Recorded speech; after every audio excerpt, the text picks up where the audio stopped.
সকল কেনে আছে আপোনালোক আশা কৰোঁ আপোনালোক সকলো ভালে আছে কুশলে আছে আপোনালোকৰ আশীৰ্বাদত আৰু ভগৱানৰ কৃপাত ময়ো ভালে আছো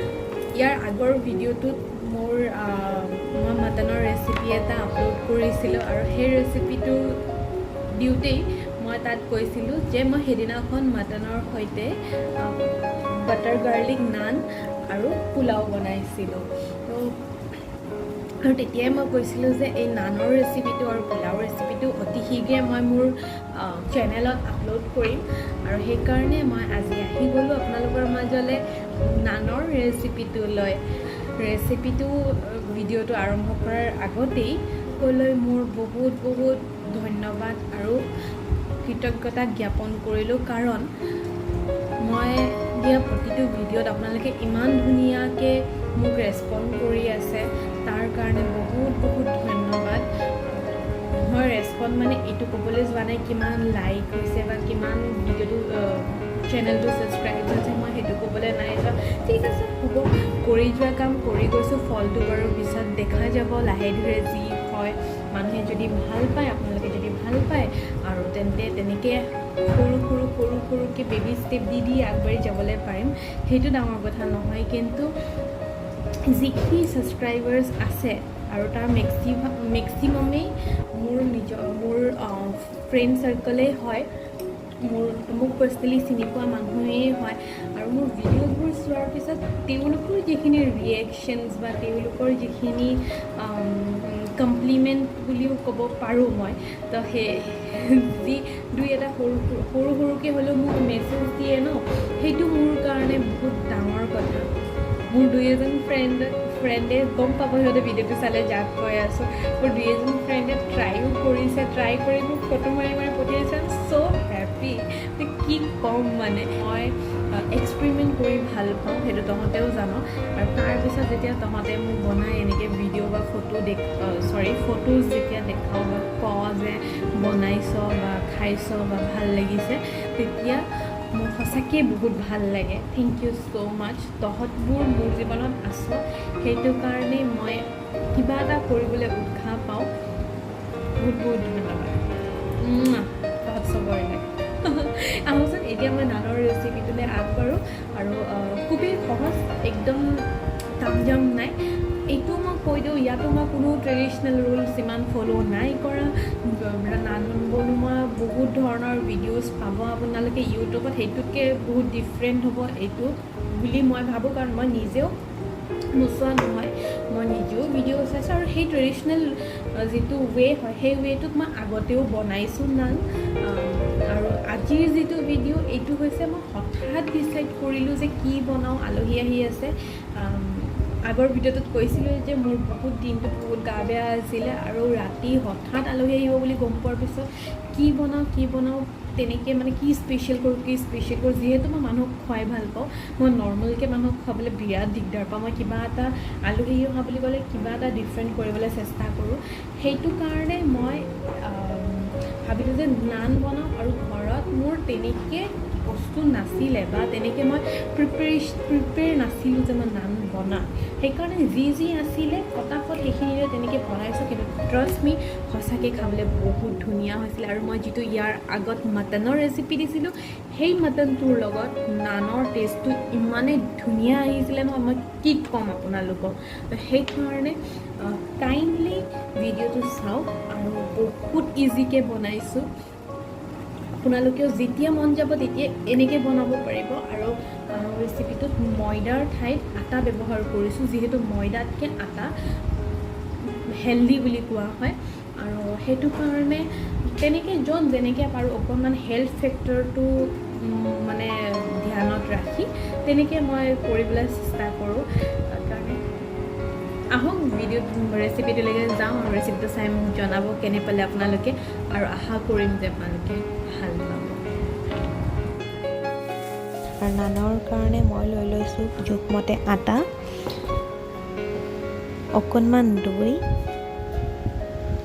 আৰু এতিয়া আটাখিনি দি দিছোঁ জোখমতে নিমখ আৰু ৰেড চিলি ফ্লেক্স আপোনালোকে ৰেড চিলি ফ্লেক্স নিদিবও পাৰে তাৰ সলনি শুকান মিঠি গুড়ি কৰিও দিব পাৰে আৰু মই এটা কণী ইয়াতে ভাঙি লৈছোঁ। এতিয়া এইখিনি গোটেইখিনি ভালদৰে মিহলাম আৰু ইয়াত অকণমানকৈ দৈখিনি দি আটাখিনি মঠি যাম।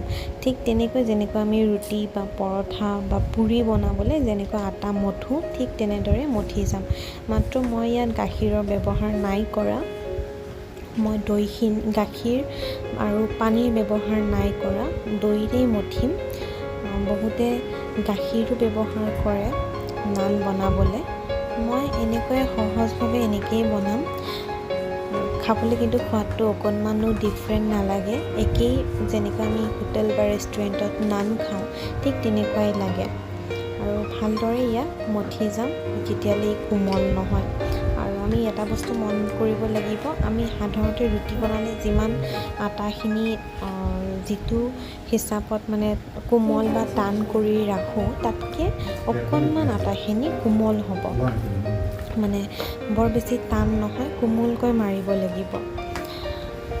নানৰ এই ৰেচিপিটো আচলতে ইয়াৰ আগৰ যিটো ৰেচিপি আছিলে মই মাটন বনোৱাৰ ৰেচিপিটো, সেইটোৰ ভিডিঅ'ত মই কৈছিলোঁ যে মই সেইদিনা নানো বনাইছিলোঁ আৰু সেই নানৰ ৰেচিপিটোৱে এইটো হয়। সেইদিনাখন একেলগে আপলোড নকৰিলোঁ, আজি বেলেগকৈ আপলোড কৰি আছোঁ। সেইটো আটাখিনি মঠি থাকোঁতে মাজে মাজে বেছি কোমল হোৱা যেন পালে অলপ শুকান আটা মিক্স কৰিও মানে মঠি থাকিব পৰা যাব। এতিয়া অকণমান তেল সানি মই আটাখিনি ছাইডত ৰাখি দিম। পাৰিলে এক ৰাতিৰ কাৰণে বা এঘণ্টা 2 ঘণ্টাৰ কাৰণে ৰাখিব পাৰিলে ভাল। মোৰ চাগে ক'ৰবাত 15-20 মিনিটমান সময় ৰখা গৈছিলে, কাৰণ মই বহুত দৌৰাদৌৰিকৈ বনাব লগা হৈছিলে। এতিয়া মঠা আটাখিনি উলিয়াই ল'লোঁ। দেখিছে ন, আটাখিনি বহুত টান নাই হোৱা, কোমলে হৈ আছে। আৰু মই ইয়াতে লৈছোঁ গাৰ্লিক আৰু হাৰ্ব ছিজনিং লৈছোঁ। আপোনালোকে কেঁচা নহৰু একদম মিহি মিহিকৈ কুটিও ল'ব পাৰে, বা শুকান নহৰুৰ গুড়ি বজাৰত কিনিবলৈ পোৱা যায়, সেইটোও ল'ব পাৰে। এতিয়া ঠিক ৰুটি বেলাৰ নিচিনাকৈ মই নানকেইখন বেলি লওঁ। শুকান আটা দি বেলিব লাগিব, কাৰণ আটাখিনি খুবেই কোমল হৈছে। আৰু বেছি কোমল হ'লেতো আপোনালোকে জানেই যে বেলিবলৈ দিগদাৰ, হাতত লাগি আহে বা বেলনা বাৰীডালত লাগি আহে। সেইকাৰণে খুব সাৱধানে বেলিব লাগিব। আৰু মোৰ ৰুটি আকাৰতে বেলি লৈছোঁ, আপোনালোকে যিকোনো আকাৰত বেলিব পাৰে। তাৰপিছতে মই সেই যে গাৰ্লিক ছিজনিংটো আছিলে সেইটো মই তাৰ ওপৰত ৰুটিখনৰ ওপৰত ছটিয়াই দিছোঁ আৰু এবাৰ বেলনা বাৰীডালেৰে মানে বেলি দিছোঁ, যাতে সেই ছিজনিংখিনি লাগি যায় ভালদৰে মছলাখিনি। এতিয়া মই গৰম টাৱাখনৰ ওপৰত অকণমান পানী দিছোঁ। পানীখিনি একেবাৰে শুকাবলৈ নিদিওঁ, অলপ পানী লাগি থকা অৱস্থাতে মই ৰুটিখন টাৱাখনত বহাই দিম।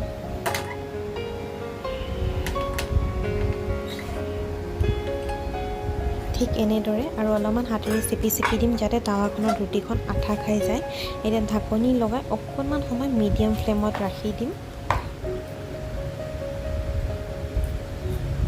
মই তেনেদৰে আকৌ এবাৰ নেক্সটখন নান বনাবলৈ লৈছোঁ। আপোনালোকে যিকোনো আকাৰে বেলিব পাৰে। সাধাৰণতে আমি ৰেষ্টুৰেণ্টত খাবলৈ গ'লে আমি যিবোৰ নান কিনো বা ৰেষ্টুৰেণ্টত যিদৰে বনায় তেওঁলোকে ট্ৰায়েংগল শ্বেপত বনায়, আপোনালোকে তেনেকৈও বেলিব পাৰে। মই সাধাৰণভাৱে ৰাউণ্ড শ্বেপতে বেলিছোঁ। এয়া চাওকচোন, মই মাজতে খুলি চালোঁ যে নানখন মানে ভিতৰৰ পৰা সিজিছে নাই। আপোনালোকে কেনেকৈ গম পাব? যেতিয়া সিজিব তেতিয়া অলপমান বাবলৰ নিচিনাকৈ মাজে নানখন ফুলি আহিব, তেতিয়াই গম পাব যে সিজিছে। মই দেখুৱাম বাৰু। নেক্সটখনো মই বেলি ল'লোঁ।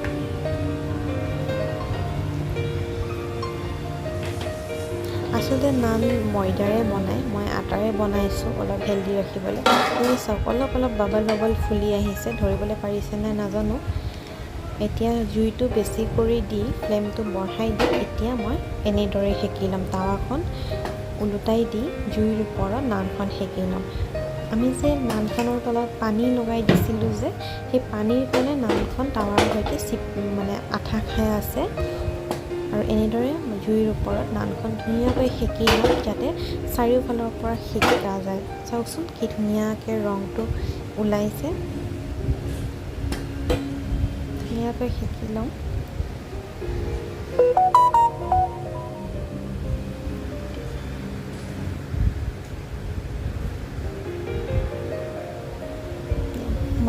নানখন অলমষ্ট হৈয়ে গৈছে।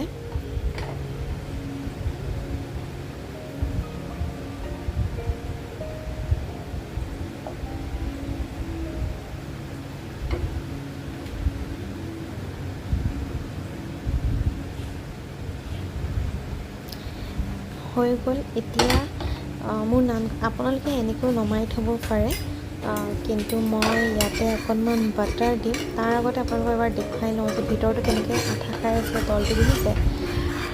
মোৰ নানখন অলমষ্ট কমপ্লিট হৈ গ'ল। আপোনালোকে এনেকৈও খাব পাৰে, কিন্তু যিহেতু মই বাটাৰ গাৰ্লিক নান বনাই আছোঁ সেইকাৰণে মই এতিয়া ইয়াৰ ওপৰত অকণমান বাটাৰ লগাই দিম আৰু হটকেছত ষ্ট'ৰ কৰি ল'ম। ইয়াৰ পিছত মই বাকী কেইখন নানো এখন এখনকৈ বনাই থাকিম আৰু ভালদৰে প্ৰচেছটো আপোনালোকে চাই লওকচোন। আৰু দেখিছে নানৰ কালাৰটো ইমান ধুনীয়া হৈছে। এতিয়া মই আকৌ সেই আগৰ নিচিনাকৈ পেনখনত অকণমান পানী দি লৈছোঁ আৰু মই এখন নান বেলি থৈছিলোঁৱেই, সেই নানখনো এতিয়া এই পেনখনৰ ওপৰত বহাই দিম। মই তাৰ মাজতে আপোনালোকক আৰু এটা কথা কওঁ, মই আটাখিনি আচলতে যেতিয়া মই মঠিছিলোঁ আটা মোৰ অকণমান কম হৈ গ'ল, সেইকাৰণে জোখমতে মানুহ হিচাপে জোখমতে নান বনাবলৈ মই নানকেইখন অকণমান পাতল পাতল কৰিবলগীয়া হ'ল, কাৰণ আটা কম হৈ গৈছিলে। আপোনালোকে নানকেইখন মই ৰুটিৰ নিচিনাকৈ বেলিছোঁ, আপোনালোকে অলপ মোটাকৈ বেলিব। ঠিক পৰঠা বেলিলে যেনেকৈ অলপ মোটাকৈ বেলে ন, অলপ মোটাকৈ বেলিব, তেতিয়া আৰু বেছি ভাল হ'ব খাবলৈ। এতিয়া মোৰ ছেকেণ্ড নানখনো প্ৰায় কমপ্লিট হৈ গ'ল আৰু চাওকচোন ধুনীয়া হৈছে। আৰু এইখনত মই আপোনালোকক তলৰ পৰাও দেখুৱাম, মানে তলৰ ফালটো কেনেকুৱা হৈছে সেইটোও দেখুৱাম। খুব ধুনীয়া এটা ৰং হয় তলৰ ফালেও। আৰু এটা কথা কওঁ যে এইখন মই একদম প্লেইন বনাইছোঁ, এইটো দেখুৱাবলৈ যে প্লেইন নান বনাব পাৰি, গাৰ্লিক নিদিয়াকৈ এনেকৈ প্লেইন নান বনাব পাৰে আৰু বাটাৰ লগাইও খাব পাৰে। মই আপোনালোকক নানৰ প্ৰচেছটো ভালদৰে দেখুৱালোৱেই। এতিয়া মই মোৰ বাকী থকা নানকেইখনো ফটাফট বনাই ল'ম। দেখিছেনে কিমান সহজ পদ্ধতিৰে আমি বাহিৰৰ ৰেষ্টুৰেণ্ট বা হোটেলত নোখোৱাকৈ ঘৰতে নান বনাব পাৰোঁ আৰু নিজেও এই নানৰ জুতি ল'ব পাৰোঁ। মোৰ গোটেইখিনি নান কমপ্লিট হৈ গ'ল। মই খাবলৈ সুবিধা বা ছাৰ্ভ কৰিবলৈ সুবিধা হোৱাৰ কাৰণেই নানখিনি কাটি লৈছোঁ। আপোনালোকে বনাই চাবচোন আৰু কেনেকুৱা পায় মোক জনাব। যদি ভাল পালে তেন্তে মোৰ চেনেলটো আৰু ভিডিঅ'বোৰ like, share, comment and subscribe কৰি দিব।